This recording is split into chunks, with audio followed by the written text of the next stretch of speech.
integrity of the county governments, the question of clawbacks of functions that have been devolved, and the question of resources following functions. There's still a lot of duplication. There are things that ought to be done by the counties, which are still being financed through national government ministries, departments, and agencies.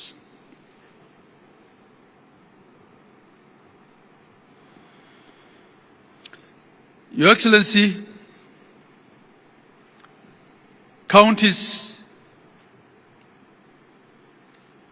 have to still contend, and this is a matter that needs to be looked into, with a duplicity of oversight. Our understanding as governors was that the first level of oversight for the county governments was the county assemblies, and that governors will then be called to the Senate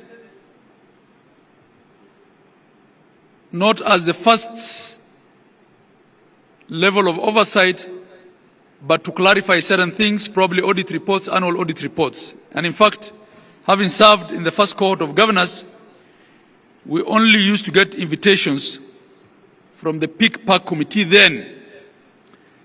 But now it's become customary that governors have to be called by departmental committees of the Senate. Your Excellency,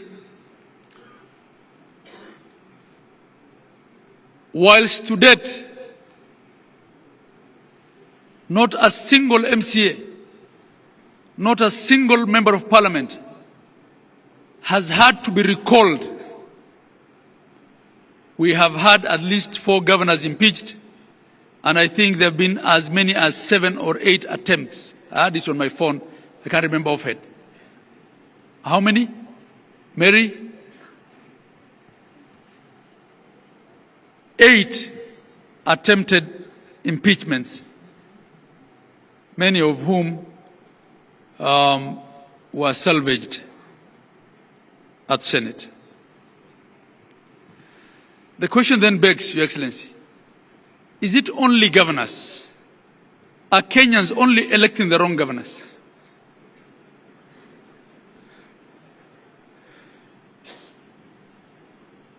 Is it only governors that are so bad that they have to be impeached and can't finish their term? Of course, we have one instance of a deputy president that has been impeached. And up to date, I don't think we have a clear impeachment law for governors that sets the threshold. We're still relying on the constitutional provisions and the question of the County Governments Act. Your Excellency, the weaponization of the fight against corruption is another matter that we have to address openly. If you look at the annual budget, it's 10 to 13% of the annual budget that gets devolved, which means 87 to 90% of the budget is still sitting at the center. But this week, Your Excellency, the national media had headlines about corruption in counties, trying to take the thunder out of the devolution conference. It's as if the only thing the counties do is corruption. It is not the case. May I also take this opportunity to welcome the Prime Cabinet Secretary.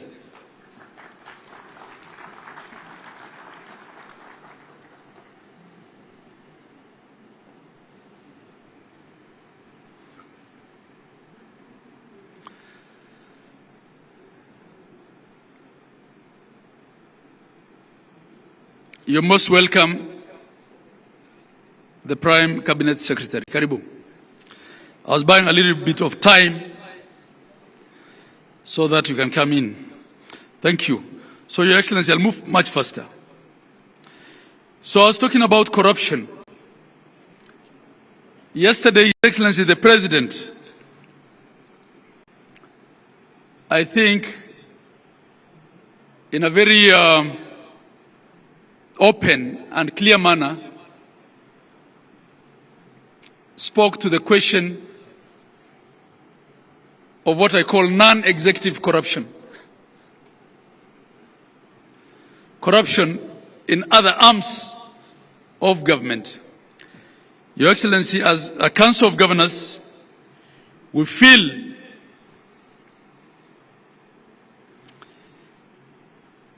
that the fight against corruption has unfairly targeted governors, and it has been a case of calling devolution a bad name, so that along the way there's a reason to kill it. That's not to say there's no corruption in counties. We have admitted as Kenyans that corruption pervades every aspect of our life. All we're saying is, let's fight all corruption. Your Excellency, I'm reminded that a lot of the governors who left office are in dire straits economically. We'd actually want to be told how many of the choppers at Wilson belong to governors or former governors. Some of our colleagues who left office cannot afford to buy fuel. Yesterday, we heard how there is an impending law to give pension to MCAs. MPs have pension. Why can't governors have pension? Why do we want to pride as a nation that our governors, some of whom have served 2 terms, don't even have, in fact, had it not been for SHA, probably, medical cover? Your Excellency, my colleague from Garissa usually says being a governor is like working in a landmine. You have to buy your peace at every level. I don't think that is what devolution was meant to be, Your Excellency. And I'm saying these things because, coming back to the truths, the second truth is that you are the father of devolution. And I feel comfortable saying these things in your presence because I know you can address them and address all of us effectively on them. And the last truth, Your Excellency, before I call the Prime Cabinet Prime Cabinet Secretary rather, is that you remain the underwriter of political stability in Kenya.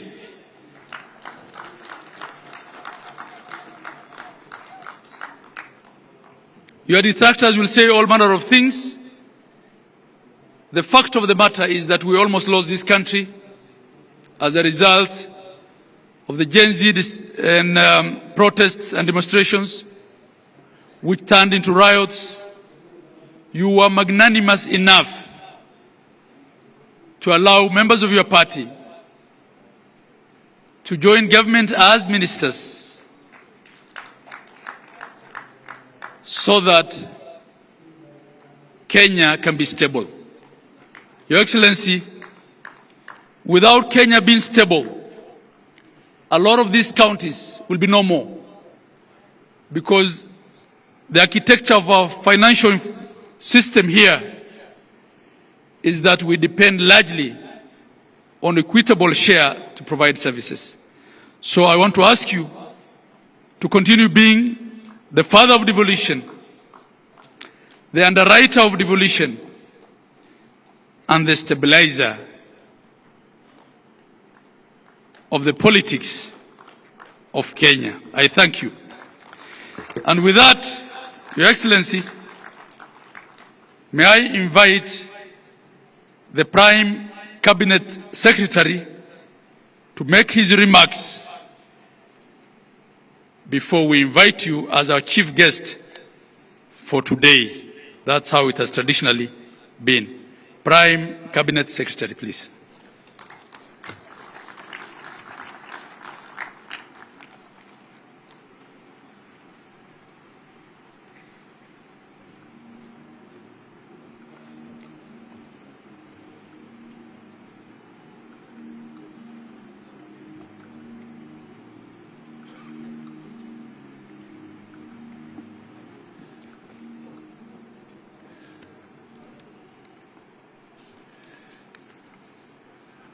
Homa Bay hoye! Homa Bay hoye! Umwami, the Right Honorable Prime Minister Raila Amolo Odinga, all governors present, cabinet secretaries present, all our legislators who are present, all MCAs in the hall, distinguished guests, ladies and gentlemen. I will try and just make some 2 or 3 points, and then I will hand over my written remarks to the Chair of the Council, so that it can go into your library for further conversation at a later stage. So I'll completely reduce my remarks. But I just want to say that I'm happy. There's usually a phrase in English, they say, in the nick of time. I had seen the program and I was supposed to be scheduled to take the podium at about 4. But thanks to technology, because then I was able to realize that Umwami Raila has arrived, and I had to adjust my engagements elsewhere so that I can be here with him. So, and of course, let me give accolades to Governor Gladys Wanga and her team in the county for putting together a very, very colorful and important function for governors and for the country. Your Excellency Raila, we are standing here because devolution, in a way, is the product of different factions of our political landscape coming together. You will recall that after 2007-2008 elections, the Honorable Raila Odinga and the late Mwai Kibaki brought together what we commonly call the Grand Coalition Government. In the Grand Coalition Government, I was assigned the role of being Deputy Prime Minister and also Minister for Local Government. And through the leadership and guidance of the Honorable Raila and late Mwai Kibaki, I spearheaded the sessional paper on devolved government under the Constitution of 2010, and also to ensure the 6 primary pieces of legislation to anchor the process of devolution and to have them ready on time for the general elections was a difficult task. The Prime Minister was very clear then that we must deliver on ensuring that we get to the next general election with devolution properly anchored and ready to go. So we did that, and in that parliament, the sessional paper was approved, and attached to the sessional paper were 6 pieces of legislation, which today formed the basis and the foundation for the devolved system of government. So I want to confirm what the chair of the governors was just saying a few minutes ago, that it is not fiction. It is a fact that Raila was at the center of ensuring that devolution takes root. Now, let me come to another very quick point.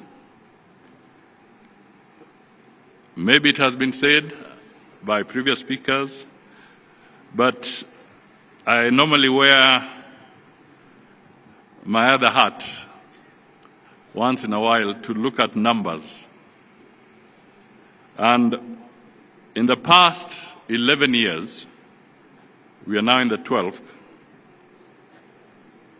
in terms of the consolidated figure of equitable share in revenue, county governments have received 3.6 trillion Kenya shillings, consolidated in the last 12 years. I will not go into the debate as to how you have utilized those resources. I think the best judges are the residents of your counties, and of course, the Auditor General, who from time to time is charged with the responsibility of scrutinizing how public resources have been utilized. Let me also highlight that through the media and previous contributors, there's been a lot of conversation around efficiency, proper utilization of resources, management of the payroll systems across the 47 countries, the effect of mismanagement to taxpayers. So I will not want to speak too much to that. But let me just highlight that we also have a record that there are about 688 delayed projects across 34 counties, valued at about 24 billion Kenya shillings. And in 33, there are also about 40 unutilized projects in 10 counties amounting to about 400 million Kenya shillings. These are issues that we need to look at. And abandoned projects, abandoned or maybe neglected. In 33 counties, we get a figure of about 20 billion worth of abandoned projects. That, again, becomes a matter of grave concern and critical action from our leaders across the board.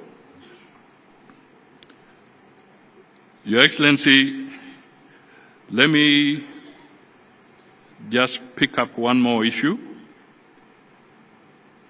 well, 2 more issues really. One is that good policies are anchored on accurate and hygienic data, whether it is at the national level, at the county level, or even at sectoral level. I would want to urge that all county governments if they can work systematically to strengthen their county statistical departments and capacity so that accurate and hygienic data can be generated so that we can have a strong basis, data-driven insights into the challenges that face all our counties. Let me also flag something that we need to address, and I mean no ill will, but I'll give a very specific example. And I speak to this because it touches on the portfolio of foreign affairs directly. Sometimes how we manage investments and foreign investments in our counties is absolutely critical. Let me give you the example of a regrettable case in Meru County involving Leopard Rock Lodge. This was a luxury ecotourism facility which was built by a French investor at a cost of 500 million shillings. In 2019, the previous county administration, I'm not talking of the current one, I'm saying the previous one. That's why I said I mean no ill will. The previous county administration officials allegedly orchestrated forceful eviction of the investor, leading to the destruction of the lodge's infrastructure within Meru National Park. The investor, a French national, had legally leased the land and invested in this facility. But because of local politics, the damage was caused. This gentleman went to court. The courts ruled in favor of the investor, awarding compensation for breach of contract and unlawful eviction. The matter escalated internationally when the French embassy raised concerns with our national government, highlighting the damage to bilateral relations and investor confidence. Ultimately, in May 2025, the national government intervened at a cost of hundreds of millions of shillings, shifting the burden to taxpayers and underscoring how local missteps can impose national costs. So I thought this forum would be important for me to make a passionate appeal to Kenyans in all our 47 counties and leaders in all our 47 counties that competition for foreign direct investment is absolutely essential for growth, for employment, for revenue. And if we do not respect the rule of law in those counties, we cause a lot of damage and the consequences can be very grave.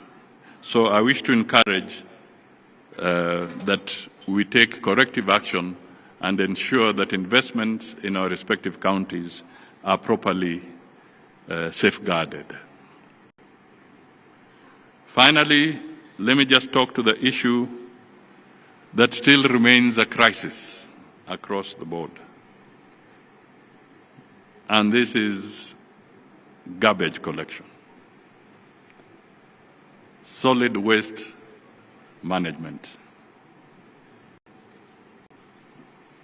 12 years into devolution, we still grapple with huge heaps of waste, blight in our urban and rural landscapes alike, posing severe threats to public health, the environment, and indeed our national dignity.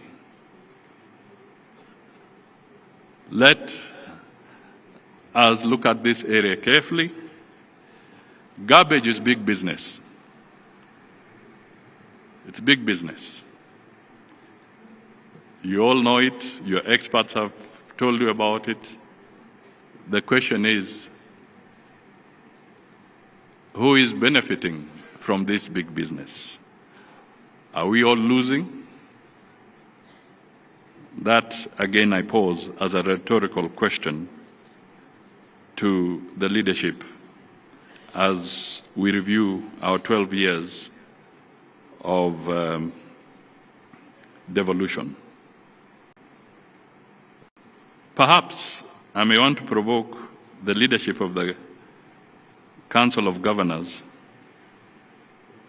Perhaps, if it is not already there, perhaps we can introduce a rewarding innovation and sanctioning mechanism for counties that prove themselves in terms of waste management. Perhaps you can create awards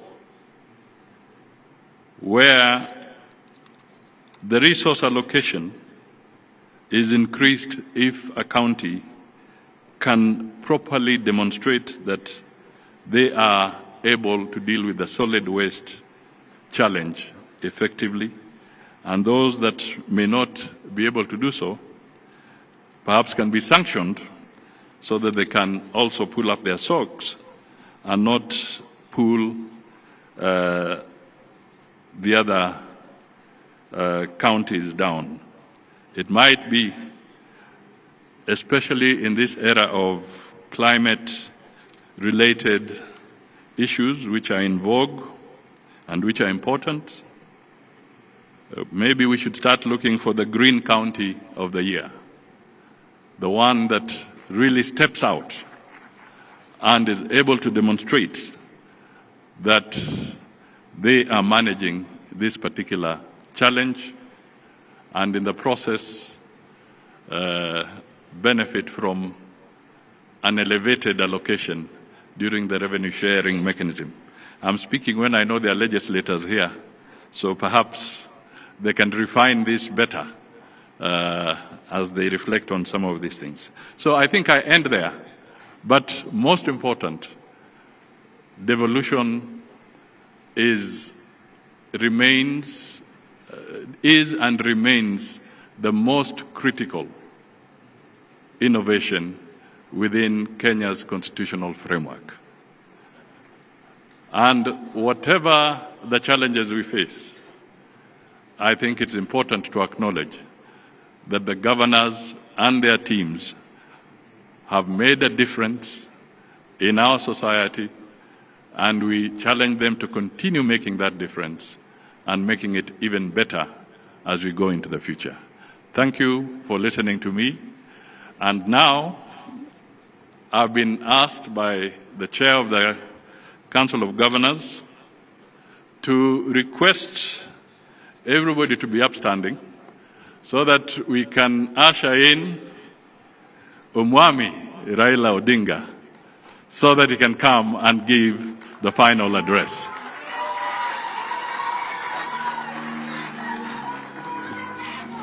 Kama kuna wimbo weka juu.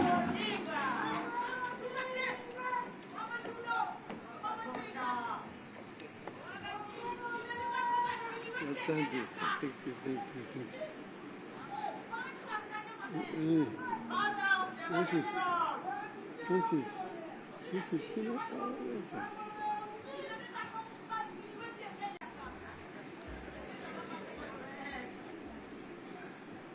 Asante.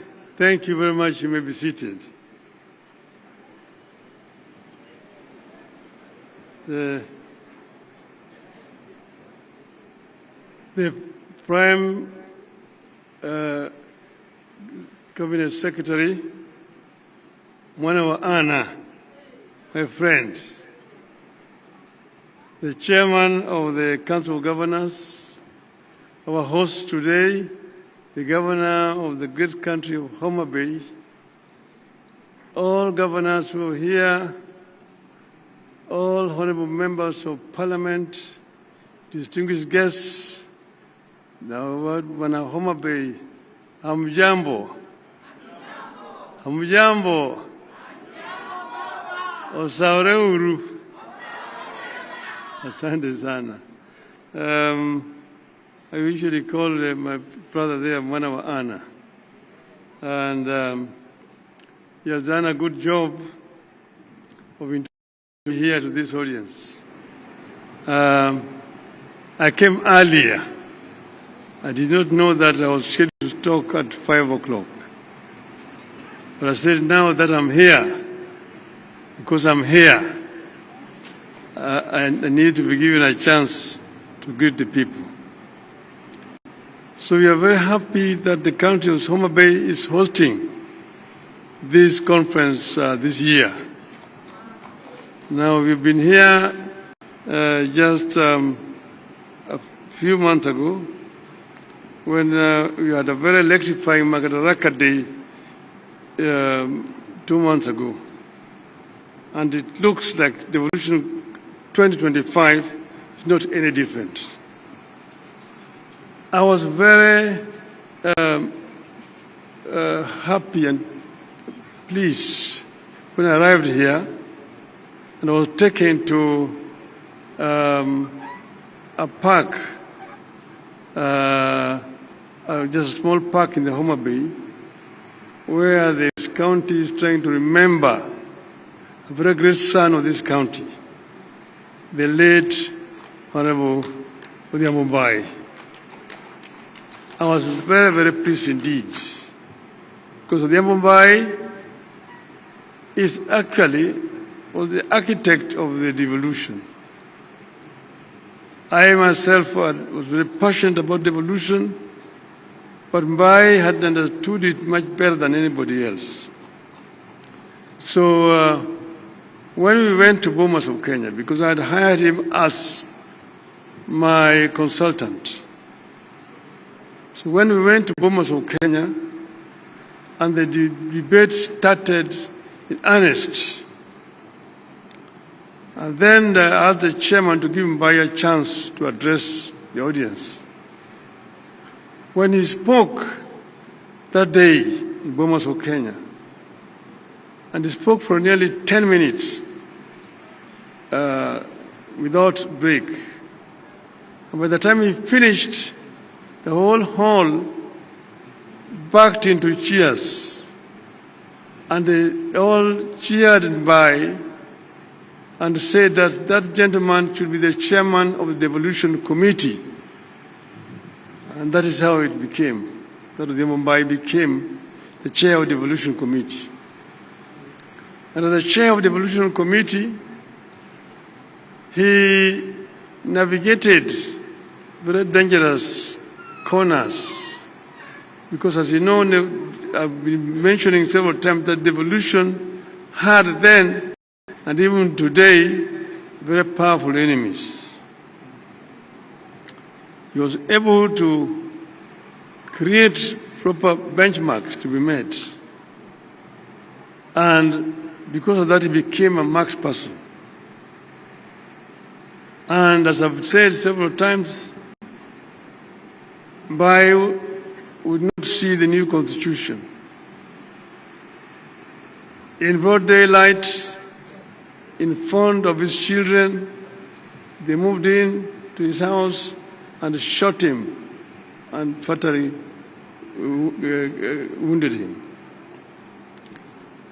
So it is fitting that today we are here actually celebrating this day in Homa Bay, not very far away from Mbai's home, right just next door here.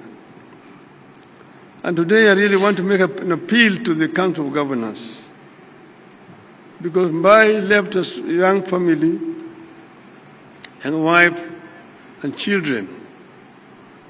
And if the Council of Governors can see it fit that you get a kind of a fund, a small fund, you can just put in 5,000 shillings a month, that will go a long way to help the family of the little Mumbai. It's an appeal. But then, let's get back to business. And let me begin by declaring a familiar interest. I believe in devolution. I believe in more, not less devolution. I believe in a balance of power between Nairobi and the counties. None should stand in the way of the other. I believe in strong county executives oversighted by equally strong county assemblies. I believe in a Kenya that sees the strength of each of the 47 counties as the strength of Kenya. But let me say, county government are supposed to be oversighted by county assemblies, not the Senate. So therefore, it is unnecessary for Senate to be summoning governors to go to appear before senators in Nairobi. Only the public accounts and the public investment committees should summon not even governors, the chief executives of the county government. It's a waste of time, all the time summoning governors to come to appear before parliamentary committees. Centralism still has strong supporters, but I believe its days are in the past. Centralism comes with some bad habits. It thrives on keeping the whole country waiting for Nairobi to make decisions on very local issues that Nairobi knows little or nothing about. Devolution beats centralism at allowing local people to make decisions on local issues. Decisions affecting only Homa Bay should be taken in Homa Bay or any other country for that matter. Only decisions affecting the whole country should be taken by the national executive in Nairobi. I believe local policymakers bring more insight to local issues, are more likely to be more accountable, transparent, traceable, and named and shamed. But people are now looking for more than proximity. They are looking for performance, productivity, and partnership at every level of leadership. People want counties that are economic powerhouses, not mere administrative units. And you know, we're here because of historical circumstances. We had bigger units, you had regions which had what you call economics of scale. But enemies of devolution undermined that arrangement. Our focus must now be on leveraging devolution to achieve increased productivity and delivery of efficient and quality of services. Devolution for the people, for prosperity. People need more integration and coordination, not just between the county and national government, but also between counties. We want to see Wajir, for instance, having more collaboration with Garissa or Machakos with Kajiado, and complement each other instead of competing for destruction. So I want to share some reflections on how devolution can be revolutionized and how county and national governments can adopt and lead the country into an equitable future. A future in which we all accept that each part of the country is unique in its own way, has its own history, challenges, strengths, and ambitions. Only when all parts of Kenya pull together in one desired direction will we achieve prosperity for all. The counties are not equal or similar. Even this region, for example, you take Homa Bay, next door is Kisii. You see, and then the other door is also Migori. The three counties are not equal or similar. In Homa Bay here, they are like monoethnic. They can afford to talk the Luo Upper. Even the Suba speak the Luo. In Kisii, in Kisii they're also monoethnic. When you go to Migori, they are bilingual. There are Koreans there, and there are the Luos there. So you cannot speak Luo in an assembly in Migori. See, in Kisumu next door, different from Homa Bay. Though they share the lake, Kisumu has an international airport. Kisumu has a railway line. Homa Bay does not have a railway line, does not have an international airport, and so on and so forth. So counties differ. So, where are we at this stage? Devolution is a process, not an event. It is about finding a balance between national and local aspirations. In this regard, we have made some significant progress. The most important step we have made is to make it the core principle behind devolution widely accepted. The principle of doing locally what is best done locally, and nationally only what is best done at the national level. But devolution must undergo continuous review and reinvention. The world is changing fast. So is Kenya. In 25 years from today, just from today, we will be in a Kenya of over 80 million people. Look at 25 years from today, it's just a turn of the century. And today is 25 years from then. From 25 years from now, we are going to have 80 million people living in this country. The eyes of our people will be on their counties. Our counties will either be engines of innovation or bottlenecks of frustration. The choice is ours, and we must choose boldly. We need to watch against the transfer of power and resources from Nairobi only for the same to be hoarded at county headquarters. We have to continuously ensure local communities access the devolved power and resources and have the power to decide where funding goes and how the services and projects are run. The formulation of county integrated development plans must therefore be more serious and truly consultative, not mere procedures. Those CIPDs, DPs, must also be implemented to the letter with much more regular references to the people. Needless to say, we have to cut the controlling hand of the national government. We must continuously push the national government to stop micromanaging counties. We must constantly fight off the national government's instinct to hold power and resources.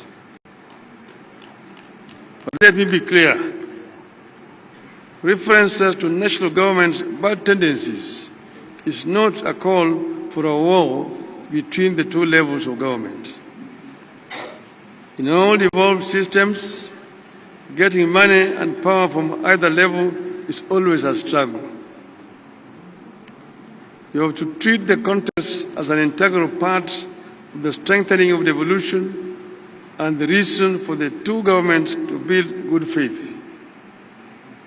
In fact, even as that task continues, I want to propose that there be some incentives arrangements between the national government and the counties, through which the national government will reward those counties that deliver the best services in areas like poverty reduction, youth unemployment, and environmental conservation.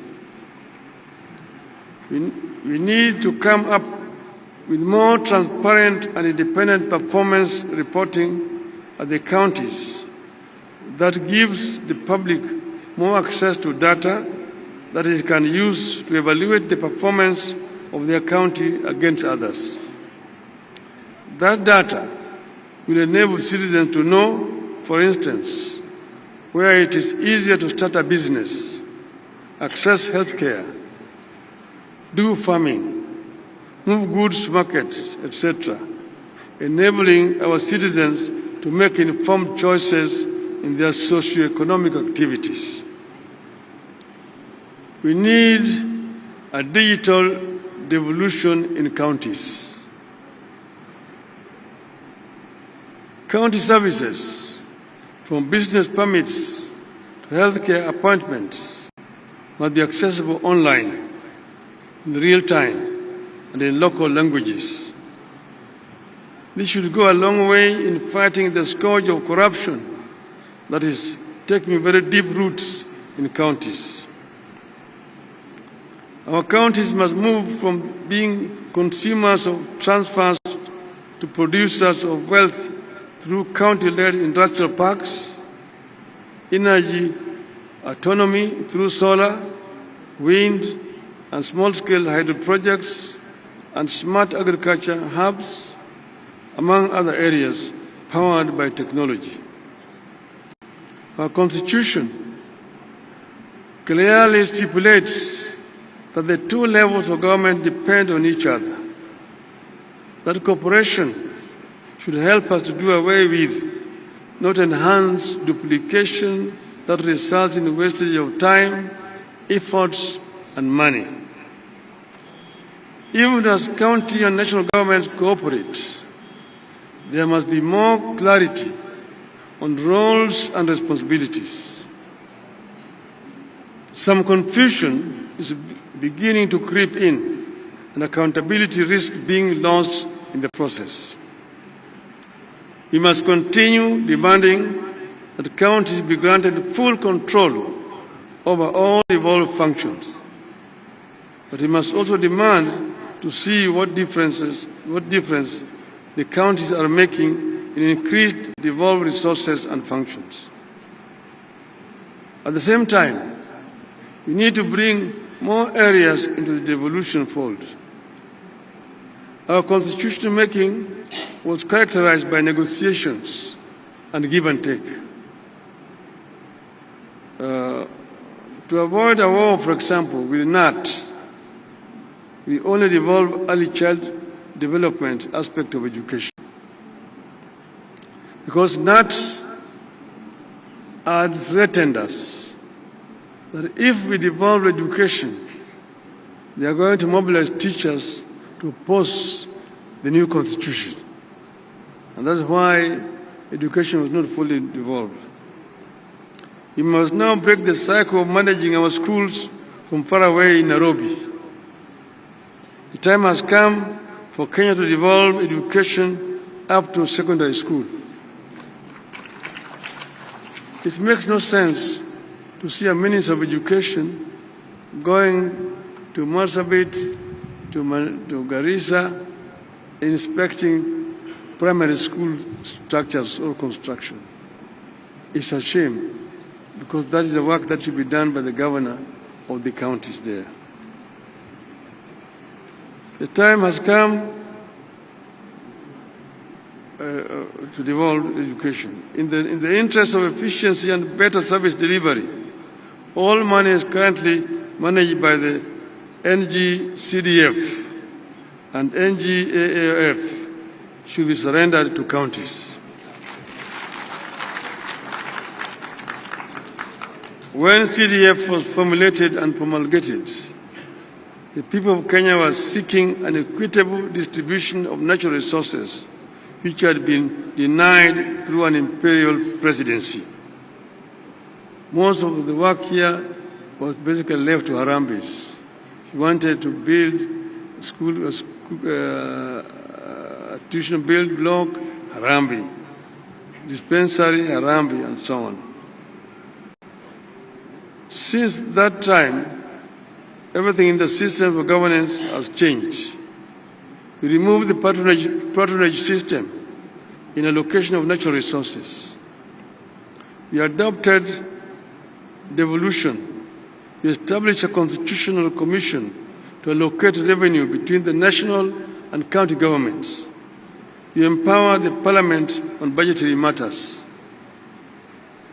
Everything Kenyans have done to re-establish good governance has made the CDF system obsolete.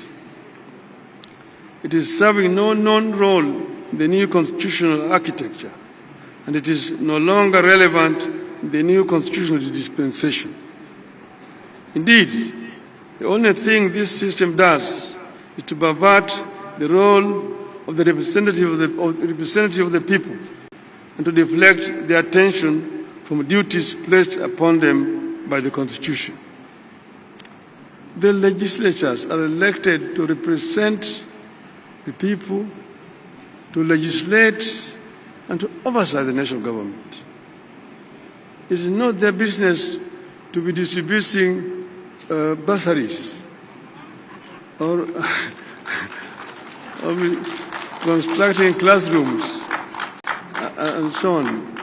Those are the work of the county government. Well, the MPs are constructing roads, constructing schools and hospitals. The same goes for infrastructure development. There is no reason for Nairobi-based agencies to continue flying over counties and construct roads in our urban centers and within our counties. I strongly believe that time has come for the authority over urban and rural roads to be handed over to counties, while the national government manages international highways and national trunk roads. I was the Minister for Roads, Public Works and Housing. I'm the one who took the bill to Parliament to create Kera, Kura and Kenha. But that was under a unitary system of government at that time. With the devolved system of government, there's no need for somebody sitting in Nairobi to be in charge of rural roads in Homa Bay or Kiambu or Lambu, for example. So this is an idea whose time has come. It does not make sense that some roads in Kisumu town cannot be managed by the governor of Kisumu. That somebody sitting in Nairobi called Kura who claimed those roads as his roads. The same thing in Mombasa, Eldoret, Nakuru and so on. I know the better way to power this economy there's no better way to power this economy than to have major road construction works going on across all the 47 counties at the same time. I am well aware that some of these functions are currently not devolved and may require constitutional amendments to be transferred to counties. But through delegation of functions and legislation, we can get this work done and in the process take more power and resources and prosperity to the people. Finally, I want to address two other issues. One, the governors have mentioned it, that governors serve the counties and they can serve 1 term, 2 terms. I've got a number of governors who have served 2 terms. In Parliament, we did an amendment so that any member of Parliament who serves 2 terms is automatically entitled to a pension. Why can we not do the same thing to the governors? A governor who has served 2 terms needs to be entitled automatically to a pension. So this is a recommendation that should come from Homa Bay. And members of Parliament should seize this matter and go and move an amendment in Parliament. Okay. Second thing is issue of corruption. See, corruption is not confined to the counties, and I'm happy that the President talked about this. I talked about it the other day. Our society will not develop until we manage this animal, this beast called corruption. And it is in all aspects of our lives. First, you talk about the executive. It is rampant in the executive. Not at county only, first at the national level. In the procurement and in revenue collection, that's where it resides. Revenue collection, these revenue officers, whether it be the customs officers, they be income tax, they be VAT officers, there's a lot of pilferage in that right. There's a lot of leakages. And then procurement officers. Again, here there's an area where there's a lot of pilferage. You're procuring so expensively. You'll be told now you're building affordable housing. But at what cost? At what cost are you building the affordable housing? Yeah? And all that eventually is burden pushed to the taxpayer.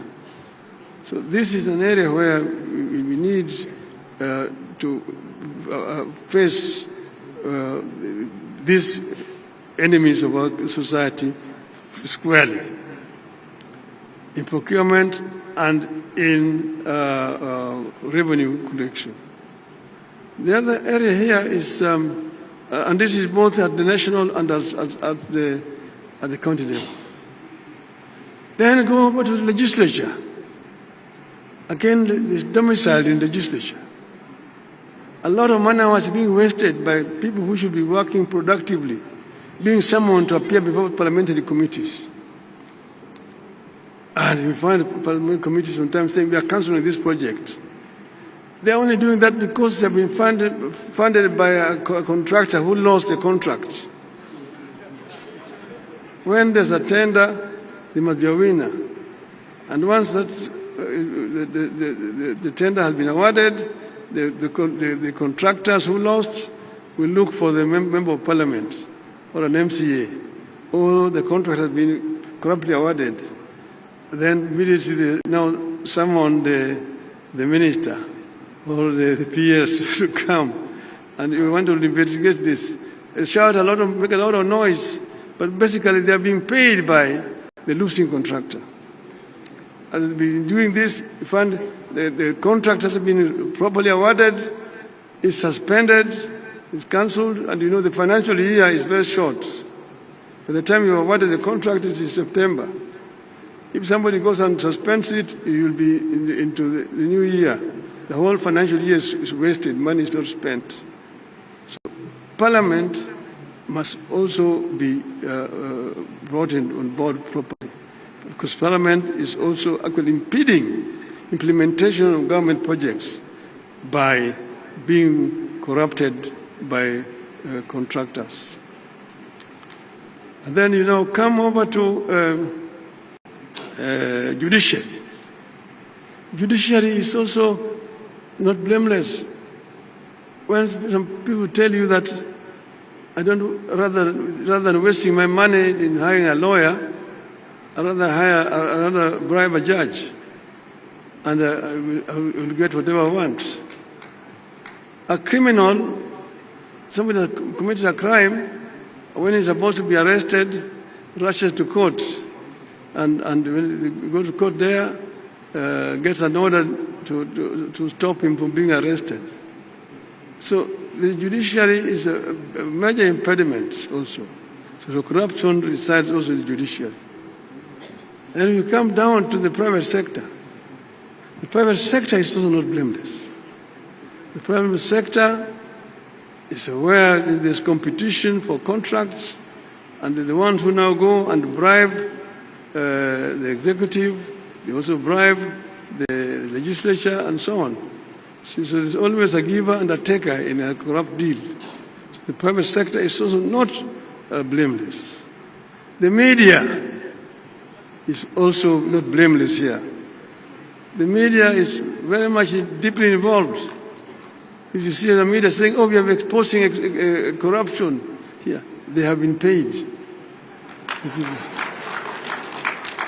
That we have done a professional investigation exposing corruption in the legislature or in judiciary, in the executive. They themselves have been paid to do what they're doing.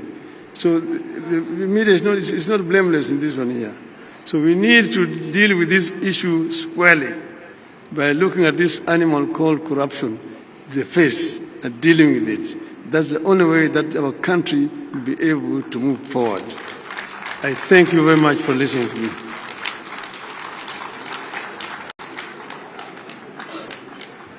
Thank you very much. Right Honorable Prime Minister, we kindly request you to remain up on stage. We have a gift for you from the Council of Governors, which will be presented by the Chair of the Council of Governors and the Vice Chair, who is also the Chair of the committee that organized this year's Devolution Conference. There will be a second one from the county of Homa Bay. This is from the Council of Governors, being presented by the Chair and the Vice Chair of the Council of Governors. Tupige makofi tafadhali.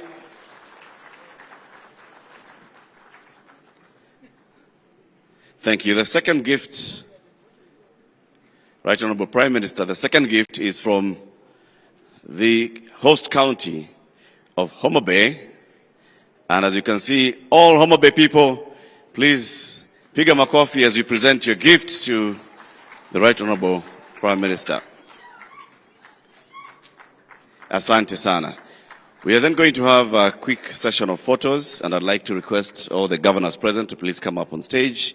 All the governors present to take a photo with the Right Honorable Prime Minister. Also, kindly, I'd like to ask, they'll be taken outside. Your Excellency, with your permission, we could conclude with the national anthem, Your Excellency. And I do request that when you go back to where you're seated, we all be at attention for that. And Your Excellency, only Your Excellency, Dr. Odinga, to go up on stage for that. It is very important for our optics. Francis, kindly assist. Assist Francis. Thank you. Thank you. Francis, assist me with the headgear as well. And may I request that all unofficial headgear be dressed down. National Anthem of the Republic of Kenya.